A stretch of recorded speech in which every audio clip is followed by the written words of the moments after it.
Hello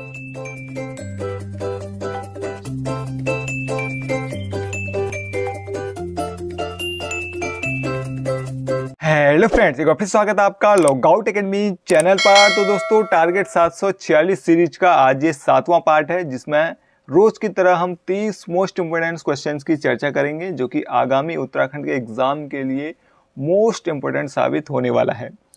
तो दोस्तों, बिना समय गवाइए आइए आज का ये प्रैक्टिस सेट शुरू करते हैं। और 7वें प्रैक्टिस सेट का पहला क्वेश्चन आज हम लेते हैं। तो आज का जो पहला क्वेश्चन है वो है कि प्रत्येक दो देशांतर के बीच की दूरी होती है। तो यहाँ पर देशांतर के बीच की दूरी पूछा है, यानी कि देशांतर आपको पता होगा, ग्लोब में अगर आपने देखा हो तो इस तरह की जो खड़ी रेखाएं हैं उसको देशांतर कहते हैं, ठीक है। और ये वाली जो रेखाएं होती हैं उनको हम अक्षांश कहते हैं। तो ये पूछ रहा है कि दो देशांतरों के बीच की दूरी कितनी होती है, यानी कि मान लो एक देशांतर ये है, एक देशांतर ये है, तो इनके बीच की दूरी पूछी है, ठीक। और ऑप्शन दिए हुए हैं यहाँ पर 111.4 किलोमीटर, 113 किलोमीटर, 111.7 किलोमीटर या 111.3 किलोमीटर, ठीक है। तो एग्जैक्ट हम मापते हैं तो इतना आता है 111.3 किलोमीटर। तो डी ऑप्शन जो है वो एकदम सही हो जाएगा, ठीक। अगर पूछा जाए तो अक्षांश पूछा, अगर आपसे पूछा है कि ये देशांतर पूछा है, अगर आपसे अक्षांश पूछ ले कि दो अक्षांशों के बीच की दूरी कितनी होती है, तो वो होती है 111 किलोमीटर। देशांतर पूछ ले तो 111.3 किलोमीटर, ठीक। अगला क्वेश्चन लेते हैं, दूसरा क्वेश्चन यहाँ पे है, पूछा गया है कि वित्त आयोग का गठन किस अनुच्छेद के तहत किया गया है, ठीक। 135 या अनुच्छेद 349 या अनुच्छेद 280 या अनुच्छेद 380। तो यहाँ पर वित्त आयोग का जो गठन होता है वो अनुच्छेद 280 के तहत होता है, यानी कि दूसरे का क्या हो जाएगा, सी ऑप्शन एकदम सही हो जाएगा। अगला क्वेश्चन लेते हैं, थर्ड क्वेश्चन। पहली बार ब्राह्मणों पर जजिया कर किस शासक ने लगाया था, ठीक। तो पहली बार ब्राह्मणों पर जजिया कर किस शासक ने लगाया था। तो ऑप्शन दिए हैं फिरोज शाह तुगलक, मोहम्मद बिन तुगलक, गयासीन तुगलक या अकबर, ठीक। तो हिस्ट्री से एक ना एक क्वेश्चन जरूर आता है, हर एग्जाम में आता है, उत्तराखंड के एग्जाम में तो आता ही है, और जो भी जितने भी एग्जाम होते हैं, चाहे सेंट्रल का हो या स्टेट का हो, हिस्ट्री से तो क्वेश्चन आएगा ही आएगा। तो हिस्ट्री जो है वो आप जरूर देख लें, वहाँ से एक नया क्वेश्चन जरूर फंसता है। तो जजिया कर के बारे में पूछा है कि किसने लगाया था पहली बार ब्राह्मणों पर। फिरोज शाह तुगलक ने, मोहम्मद बिन तुगलक ने, गयासीन तुगलक ने या अकबर ने, ठीक। तो इसका जो राइट आंसर हो जाएगा वो हो जाएगा ए, फिरोज शाह तुगलक ने, ठीक। तो ये तुगलक वंश का तीसरा शासक बनता है, तीसरा राजा होता है, ठीक। तो तुगलक वंश की अगर हम बात करें, तुगलक वंश की जो स्थापना करता है वो करता है गयासुद्दीन तुगलक, जिसको गाजी मोहम्मद भी कहा जाता है, ठीक। गाजी मोहम्मद ये करता है तुगलक वंश की स्थापना, ठीक। और जो गयासुद्दीन तुगलक है वो 56 कोट का भी निर्माण करता है, ये भी क्वेश्चन पूछा गया है, ठीक। और इसकी मृत्यु होती है, एक लकड़ी का भवन इसके ऊपर गिर जाता है, जो जूना खां के द्वारा निर्मित होता है, ठीक। तो उसके बाद गयासुद्दीन तुगलक के बाद जो शासक बनता है वो बनता है मोहम्मद बिन तुगलक, ठीक। उसके बाद जो शासक बनता है वो बनता है फिरोज शाह तुगलक, जो पहली बार ब्राह्मणों पर क्या करता है, जजिया कर लगाता है, ठीक।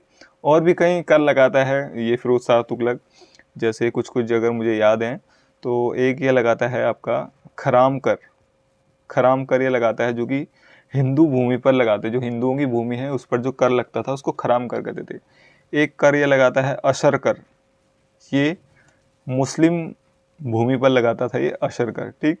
और एक और कर है जिसका नाम है खुम्स कर, ठीक। खुम्स कम जो होता है, अगर कोई लूटा हुआ सामान है उस पर लगाता था ये खुम्स कर। तो इस तरह के कई सारे कर लगाए हैं फिरोज शाह तुगलक ने, ठीक।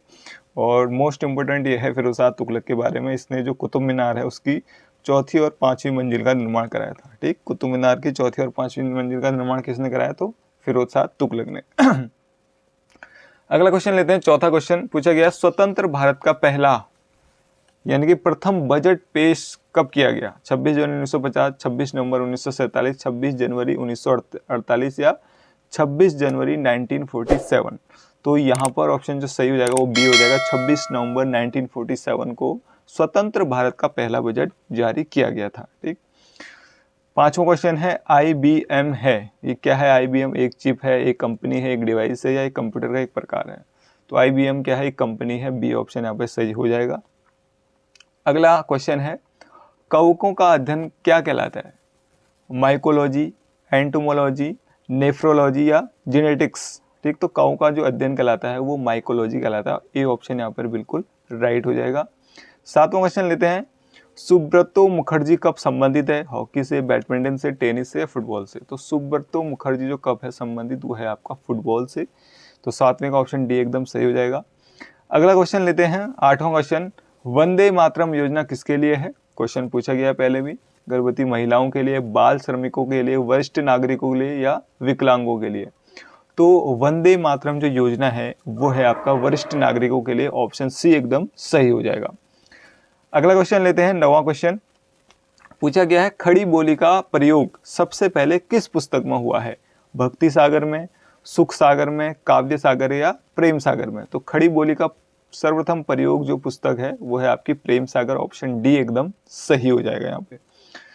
10वां क्वेश्चन है, दोहा या दूहा जिसको कहते हैं मूलतः किस भाषा का छंद है? प्राकृत, अपभ्रंश, हिंदी या संस्कृत? ठीक, तो दोहा जो है वो आपका अपभ्रंश क्या है, एक छंद है। मूलतः अगर देखा जाए तो अपभ्रंश का एक भाषा का एक छंद है दोहा।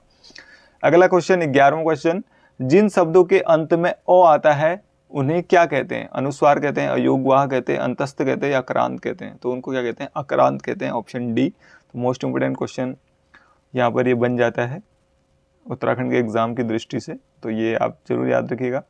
12वां क्वेश्चन लेते हैं, मात्रा स्वर को क्या कहते हैं? वर्ण कहते हैं, समरूप कहते हैं या समरूप यानी कि ग्रफीम कहते हैं या रूप कहते हैं या शब्द कहते हैं? तो मात्रा स्वर को कहते हैं आपका समरूप यानी कि ग्रफीम। ऑप्शन बी एकदम सही हो जाएगा। 13वां क्वेश्चन लेते हैं, प्रयत्न के आधार पर ल किस प्रकार की ध्वनि है? पार्श्विक, उत्क्षिप्त या पंक्तिण या संघर्षहीन? तो प्रयत्न के आधार पर लॉ जो है वो है आपका पार्श्विक है। ठीक, तो ऑप्शन ए यहाँ पर बिल्कुल सही हो जाएगा। अगला क्वेश्चन लेते हैं, 14वां क्वेश्चन, निम्नलिखित में से तद्भव तत्सम का सर्वोत्तम शब्द है? तद्भव से तत्सम का सर्वोत्तम शब्द कौन सा है?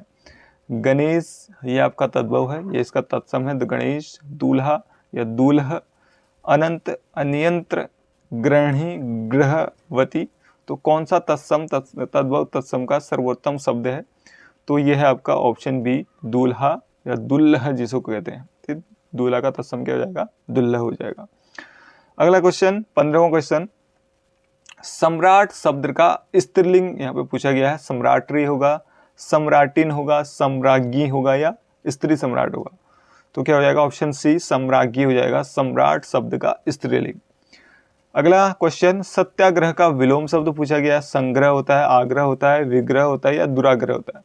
तो सत्याग्रह का जो विलोम होगा वो हो जाएगा आपका विग्रह। 16 का ऑप्शन सी एकदम सही हो जाएगा। ठीक, सॉरी, सत्याग्रह का जो विलोम होगा वो विग्रह नहीं होगा, विग्रह, संग्रह, आग्रह, विग्रह, दुराग्रह। तो सत्याग्रह का दुराग्रह हो जाएगा शायद।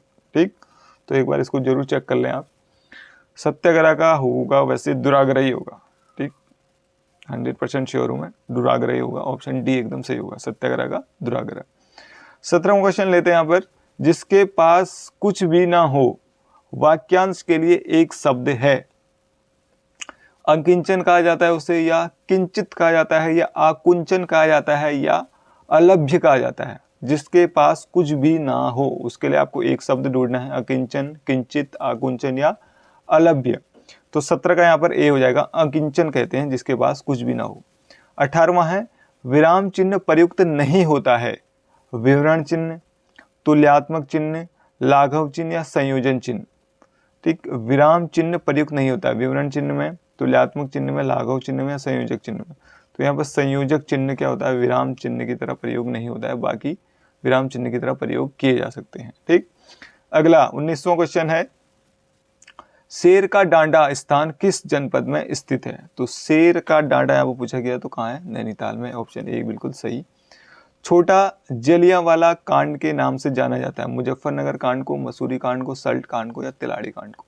तो छोटा जलियांवाला कांड को जो जाता है वो तिलाड़ी कांड को जाना जाता है जलियांवाला कांड के नाम से। ठीक, तो तिलाड़ी कांड जो घटा था वो था आपका, पूछा गया है क्वेश्चन की तिलाड़ी कांड कब घटित हुआ था?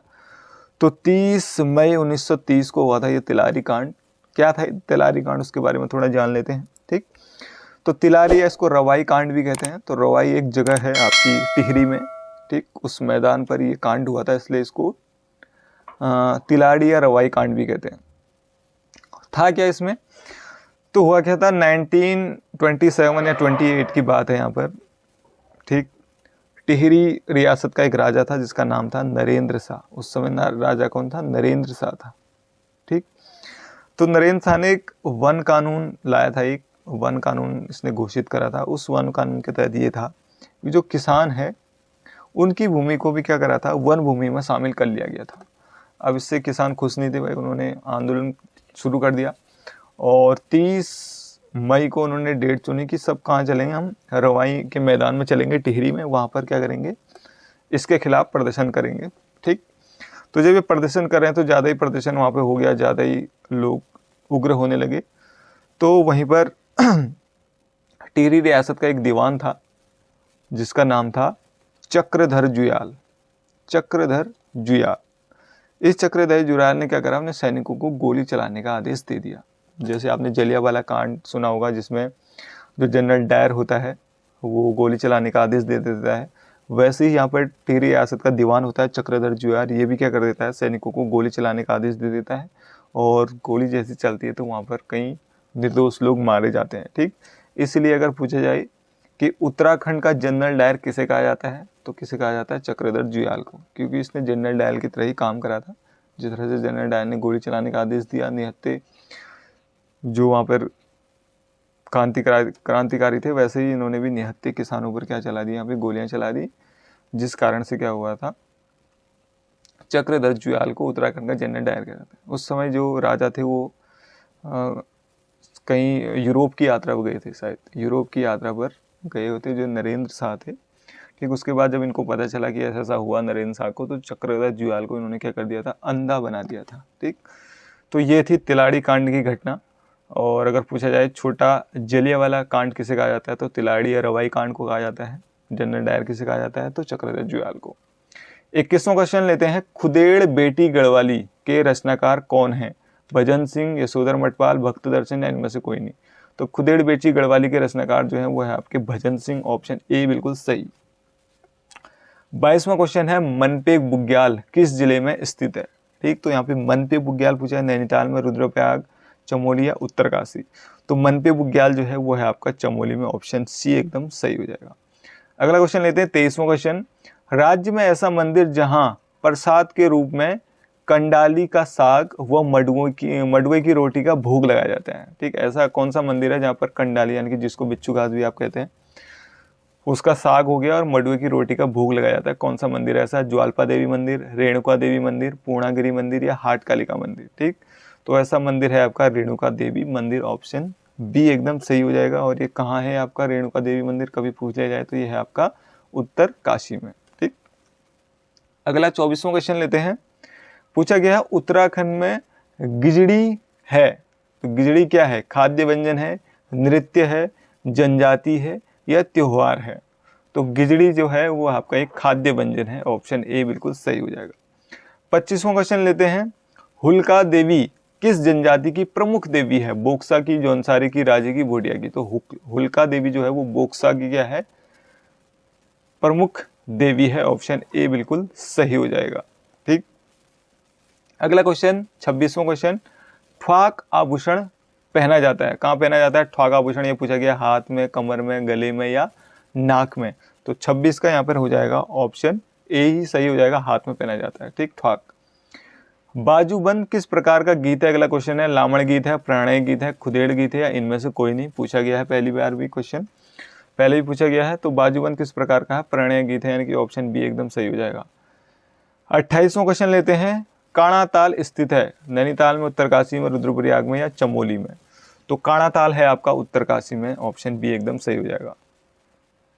अगला क्वेश्चन लेते हैं 29वां क्वेश्चन है, इंडियन फॉरेस्ट रिसर्च इंस्टीट्यूट को ड्रीम्स विश्वविद्यालय का दर्जा किस वर्ष मिला था, 1991 में, 1992 में, 1994 में या 1998 में।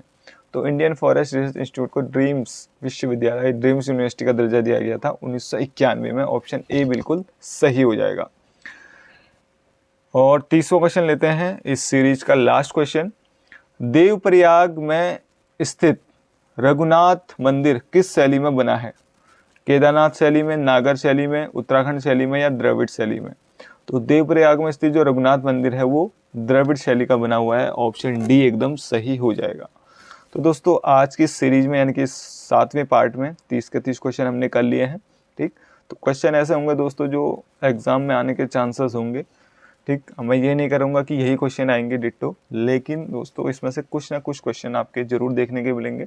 31 तारीख तक ये सीरीज आपकी चलने वाली है। रोज रात आपको 8 बजे 30 मोस्ट इंपोर्टेंट क्वेश्चन कराए जाएंगे 31 अक्टूबर तक। ठीक, तो बीच में कुछ दिन का गैप हो गया था, कल और परसों, जिसमें मैं कहीं शादी में गया होता, जिस कारण से गैप हो गया, लेकिन वो गैप भी कवर हो जाएगा। एक दिन में आपको पूरे 100 क्वेश्चन करा दूंगा। ठीक, लास्ट में जैसे एग्ज़ाम पास होगा, ठीक, 20 तारीख के या 25 तारीख के बाद, उसके बाद हम 100 क्वेश्चन करेंगे रोज, जिसमें से 20 जैसे उत्तराखंड का पेपर होता है 20 क्वेश्चन उसमें हिंदी की, 40 नंबर की उत्तराखंड, बाकी जीएस, कंप्यूटर और रीजनिंग के क्वेश्चन उसमें मिक्स होंगे। ठीक है, तो दोस्तों आज की इस वीडियो में इतना ही। वीडियो आपको कैसा लग रहा है? ठीक, तो दोस्तों अपनी राय जरूर बताएं कमेंट बॉक्स में कमेंट करके। अच्छा लग रहा है तो लाइक करें, शेयर करें दोस्तों के साथ। अगर आप चैनल पर नए हैं, पहली बार विजिट कर रहे हैं, तो चैनल को सब्सक्राइब जरूर कर लें। साथ में जो बेल आइकन है उसको भी प्रेस कर लें, जिससे कि आने वाली जो वीडियो है उसका पता आपको सबसे पहले चल सके। तो दोस्तों आज की इस वीडियो में इतना ही। Thank you for watching.